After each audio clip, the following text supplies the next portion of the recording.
Assalamu alaikum everyone. Thank you so much for coming back for part 4 of my reading of sermon number 89 of Nahjul Balagha.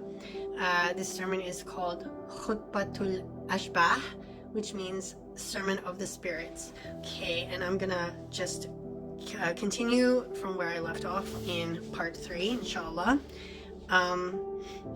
So at the end of part 3, Imam Ali alayhi salam was talking about how Allah created the earth and all its inhabitants, including Adam alayhi salam. Right now he's talking about Allah subhanahu wa ta'ala himself. Okay. Bismillahir Rahmanir Rahim. And he knows whatever has been treasured by the mother of pearls and covered under ocean waves, all that which is concealed under the darkness of night, and all that shines in the light of the day, as well as all that over which sometimes darkness prevails and sometimes light shines, the trace of every footstep, the feel of every movement, the echo for every sound, the motion of every lip, the abode of every living being, the weight of every particle, the sobs of every sobbing heart, and whatever is on the earth like fruits of trees or falling leaves, the settling places of semen, the congealing of the blood or of the clot, and the developing of life in the embryo. On all this, he suffers no trouble, no impediment hampers him in the preservation of what he creates, nor does any languor or grief hinder him from the enforcement of his commands and the management of all creatures. His knowledge penetrates through them, they are within his counting. His justice extends to all of them. His bounty encompasses them despite their falling short of what is due to him. O Lord, you deserve the best description and the highest esteem. If wish is directed towards you, you are the best to be wished for. If hope is reposed to you, you are the most honored to hope for. O Lord, you have bestowed on me such power that I do not praise anyone other than you. I do not direct my praise towards others who are the sources of disappointment, the centers of misgivings. You have held my tongue from praising human beings and from eulogizing those created and sustained.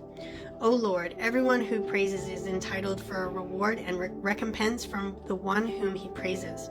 Certainly I have turned to you with my eye fixed at the treasures of your mercy and stores of forgiveness. O Lord, here stands one who has singled you out to be the one and only God. This is due to you. I have not regarded anyone as being worthy of these praises save you.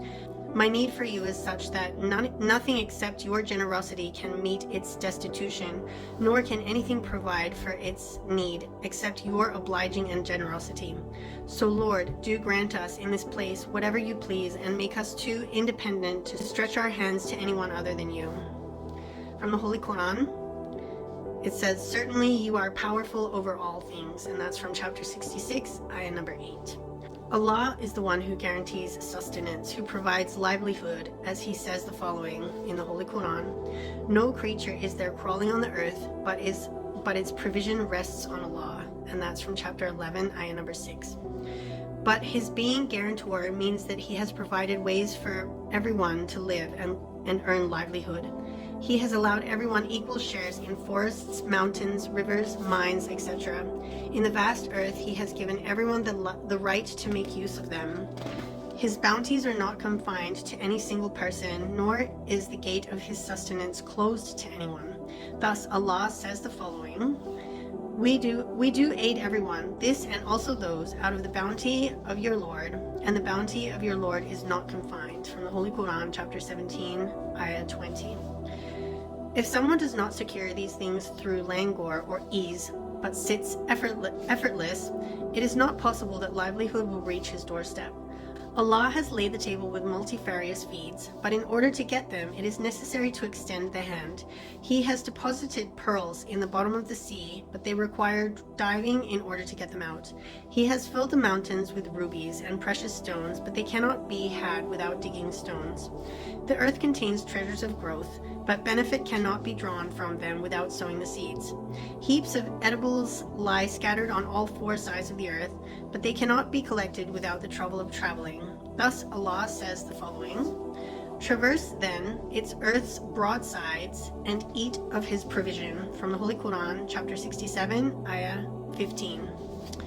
Allah providing livelihoods does not mean that no effort is needed for looking for livelihood or no going out of the house is required. Should livelihood itself find its way to the seeker, the meaning of his being the provider of livelihood is that he has given earth the property of growing. He has sent rain from clouds for germination, created fruits, vegetables, and grains. All this from Allah, yet securing them is connected to human efforts. Whoever strives will reap the benefits of his efforts. Whoever abstains from strife will face the consequences of his idleness and laziness. Accordingly, Allah says the following: "And that man shall have nothing but what he strives for." From the Holy Quran, chapter 53, ayah 39. The order of the universe hinges on the maxim, "You reap what you sow." It is wrong to expect germination without sowing, to hope for results without an effort. Limbs and faculties have been given solely to be kept active. Thus Allah addressed Mary, saying, "And shake towards you the trunk of the palm tree. It will drop on you dates fresh and ripe. Then eat and drink and refresh the eye." From the Holy Quran, chapter 19, ayahs 25 and 26. Allah provided the means for Mary's sustenance. He did not, however, pluck the dates from the tree and put them in her lap. So far as production of food goes, it is his concern. So he made the tree green, put fruit on it, and ripened its fruit. But when the stage arrived for plucking them, he did not intervene. He just recalled to Mary her own job, namely to now move her hand and get her food. Again, if his providing the livelihood means that whatever is given by him, and whatever is received comes from him, then whatever a man will earn and eat, in whatever manner he will obtain it with permission for him. Yet one may obtain it by bribery, oppression, or violence. This means that Allah's function and the food which he gives him, where one has no free will and where anything is out of limits, there is no question of what is permissible or forbidden, nor is there any liability to account for it. But when it is not actually so, there is the question of what is permissible and forbidden.